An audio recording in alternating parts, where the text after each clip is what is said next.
ಎಲ್ಲರಿಗೂ ನಮಸ್ಕಾರ. ನಾನು doctor Shri Gauri. Welcome to Ayur kitchen. Yes, you are right. ನಾವು ಇವತ್ತು ರಾಗಿ ಹಾಲನ್ನು ತಯಾರು ಮಾಡ್ತಾ ಇದ್ದೀವಿ. ಹಿಂದಿನ ದಿನವೇ ನಾನು ರಾಗಿಯನ್ನು ಈ ರೀತಿಯಾಗಿ ಒಳ್ಳೆ ನೀರಿನಲ್ಲಿ ನೆನೆಸಿಟ್ಕೊಂಡಿದ್ದೆ. ಜೊತೆಗೆ ಸ್ವಲ್ಪ ಹಸಿ ಕೊಬ್ಬರಿಯನ್ನು ತೊಗೊಂಡಿನಿ. ಹಸಿ ಕೊಬ್ಬರಿಯ ತೊಗಟೆಯನ್ನು ಬಹಳಷ್ಟು ಜನ ತೆಗೆದು ಬಿಡ್ತಾರೆ. ಅದು ಆ್ಯಕ್ಚುಲಿ ತೆಗಿಬಾರ್ದು. ಅದರಲ್ಲಿ ಹೈ ಫೈಬರ್ಸ್ ಮತ್ತು ಕೊಬ್ಬರಿಯಲ್ಲಿ ಎಸೆನ್ಷಿಯಲ್ ಫ್ಯಾಟ್ಸು ಸಿಕ್ಕಾಪಟ್ಟೆ ಒಂದು ಕಬ್ಬಿಣದ ಅಂಶ ಎಲ್ಲ ಇರೋದ್ರಿಂದ ನಾವು ಈ ತೊಗಟೆಯನ್ನು ತೆಗಿಲಾರದೆ ಯೂಸ್ ಮಾಡಬೇಕು. ಈಗ ಬೆಲ್ಲ, ಆರ್ಗ್ಯಾನಿಕ್ ಬೆಲ್ಲವನ್ನು ತೊಗೊಂಡಿನಿ. ಜೊತೆಗೆ 2 ಏಲಕ್ಕಿಯನ್ನು ತೊಗೊಂಡಿನಿ, ಅದು ಕೂಡ ಸಿಪ್ಪೆ ಸಮೇತವಾಗಿ. ನಿಮಗೆ ಎಲ್ಲಾದರೂ ಕೂಡ ಎಡಿಬಲ್ ಫೈಬರ್ಸ್ ಸಿಕ್ಕರೆ ಅದನ್ನು ಆದಷ್ಟು ಆಹಾರದಲ್ಲಿ ಉಪಯೋಗಿಸೋದನ್ನು ಕಲಿಯಿರಿ.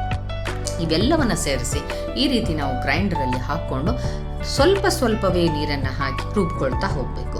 ಒಂದೇ ಸಾರಿ ನಮಗೆ ಹಾಲು ಬರೋದಿಲ್ಲ. ಸರಿಯಾಗಿ ನುಣ್ಣಗೆ ರುಬ್ಕೊಂಡು ಈ ರೀತಿಯಾಗಿ ನೀರನ್ನು ಹಾಕ್ತಾ ರುಬ್ಕೊಳ್ತಾ ಹೋಗಬೇಕು.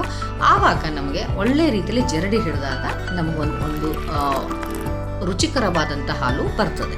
ಈ ಹಾಲು ಕೂಡ ಒಮ್ಮೆ ನಾವು ಫಿಲ್ಟರ್ ಮಾಡ್ಕೊಳ್ಳೋ ಹಾಗಿಲ್ಲ. 2-3 ಸಾರಿ ಇದನ್ನು ರುಬ್ಕೊಳ್ತಾ ಹೋಗಬೇಕು. ಆವಾಗ ಈ ರೀತಿಯಾದಂಥ ಒಂದು ಚರಟ ನಮಗೆ ಮೇಲೆ ಸಿಗ್ತದೆ. ನೋಡಿ, ಈ ಚರಟ ಎಷ್ಟು ಉಪಯುಕ್ತ ಅಂತ ಹೇಳ್ತೀನಿ. ಇದನ್ನು ನೀವೆಲ್ಲ ಚೆಲ್ತೀರಾ?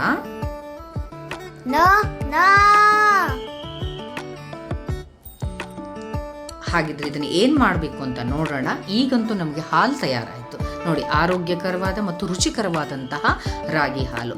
ಇದು ನಿಜವಾಗಿಯೂ 10 ಲೋಟ ನಾರ್ಮಲ್ ಹಾಲಿಗಿಂತ ಬಹಳಷ್ಟು ಉತ್ತಮವಾಗಿರ್ತದೆ. ಈ ಹಾಲನ್ನು ಎಲ್ಲರೂ ಯೂಸ್ ಮಾಡಿಕೊಳ್ಳೇಬೇಕು.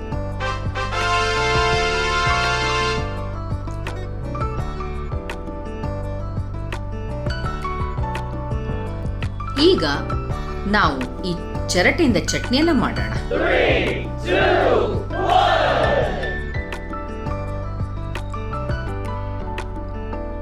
ಇದಕ್ಕೆ ಸ್ವಲ್ಪ ನಾವು ಗಾರ್ಲಿಕ್, ಬೆಳ್ಳುಳ್ಳಿಯನ್ನು ಸೇರಿಸ್ರಿ.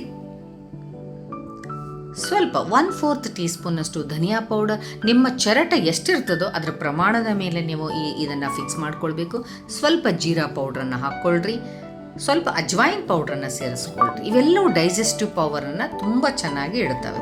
ಅದರ ಜೊತೆಗೆ ರುಚಿಗೆ ತಕ್ಕಷ್ಟು ನಿಮ್ಮ ಟೇಸ್ಟಿಗೆ ಅನುಸಾರವಾಗಿ ರೆಡ್ ಚಿಲ್ಲಿ ಪೌಡ್ರನ್ನ ಹಾಕ್ಕೊಳ್ಬೋದು. ಕೆಲವು ಜನ ಕಾಳು ಮೆಣಸಿನ ಪೌಡ್ರನ್ನು ಕೂಡ ಹಾಕ್ಕೊಳ್ಬೋದು. ರುಚಿಗೆ ತಕ್ಕಷ್ಟು ಉಪ್ಪನ್ನು ಸೇರಿಸ್ಕೊಳ್ರಿ. ನೋಡಿ, ಇವೆಲ್ಲವೂ ಕೂಡ ಒಳ್ಳೆ ಕಾರ್ಮಿನೇಟಿವ್ ಮತ್ತು ಡೈಜೆಷನನ್ನು ಇಂಪ್ರೂವ್ ಮಾಡುವಂತಹ ಔಷಧಿಗಳು. ವೈಟಮಿನ್ ಸಿಗೋಸ್ಕರ ಮತ್ತು ರುಚಿಗೋಸ್ಕರ ಸ್ವಲ್ಪ ಲಿಂಬೆಹಣ್ಣನ್ನು ನೀವು ಸೇರಿಸ್ಕೊಳ್ರಿ. ಈಗ ಇದನ್ನು ತರಿಯಾಗಿ ಪಲ್ಸ್ ಮೋಡ್ನಲ್ಲಿ ನೀವು ರುಬ್ಕೊಂಡ್ರೆ ತುಂಬ ರುಚಿಕರವಾದಂತಹ ಆರೋಗ್ಯಕರವಾದಂತಹ ಒಂದು ಚಟ್ನಿ ರೆಡಿ ಆಗ್ತದೆ. ಇದಕ್ಕೆ ಕೊನೆಗೆ ಸ್ವಲ್ಪ ಕುಸುಬಿ ಎಣ್ಣೆಯನ್ನು ಹಾಕ್ಕೊಂಡ್ರಂತೂ ಆ್ಯಕ್ಚುಲಿ ತುಪ್ಪದ ಜೊತೆಗೆ ತಿಂದಂತಹ ಒಂದು ಟೇಸ್ಟಿ ಚಟ್ನಿ ರೆಡಿ.